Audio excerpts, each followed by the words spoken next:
मनसेचे नेते अमित ठाकरे यांनी पंतप्रधान नरेंद्र मोदी यांना पत्र लिहिलंय।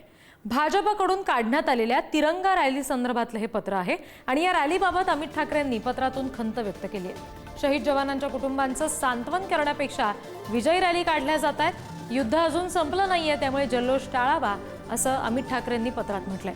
देशासाठी शहीद झालेल्या वीरांना श्रद्धांजली म्हणून संयम बाळगावा असं अमित ठाकरेंनी पत्रामधून मोदींना म्हटलेलं आहे। बघूया त्यांच्या पत्रामध्ये नेमकं काय म्हणतात अमित ठाकरे।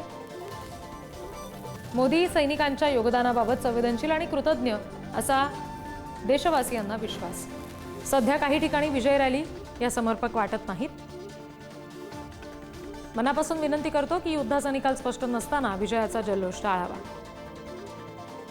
देशासाठी शहीद झालेल्या वीरांना खरी श्रद्धांजली म्हणून या काळात संयम बाळगावा। आपल्या शूर जवानांनी प्राणत्याग केला, त्याच काळात साजरे होणारे उत्सव मनाला वेदना देणारे।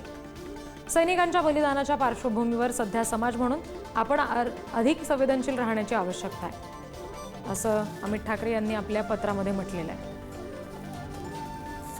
या सगळ्यावरती भाजपच्या आशिष शेलार यांनी प्रतिक्रिया दिली आहे, बघूया। भारतीय सैन्याचं हाय मोराल आणि जग भारतीय सैन्याचं कौतुक करत आहे। आणि काल माननीय गृहमंत्र्यांनी स्वतः म्हटलं 100 किलोमीटर आत जाऊन पराक्रम आपल्या सैनिकांनी दाखवला। आणि रोज आपण बघतो की राजनैतिक आणि डिप्लोमॅटिक गतिविधीमध्ये भारत एक एक पाऊल पुढे जात आहे आणि यश संपादन करत आहे। त्यावेळेला कोण काय बोलतंय याचं महत्व आम्हाला नसून भारतीय सेनेच्या बरोबर उभं राहणं हे प्रत्येक भारतीयाचं कर्तव्य आहे। म्हणून तिरंगा यात्रा आम्ही करणारच।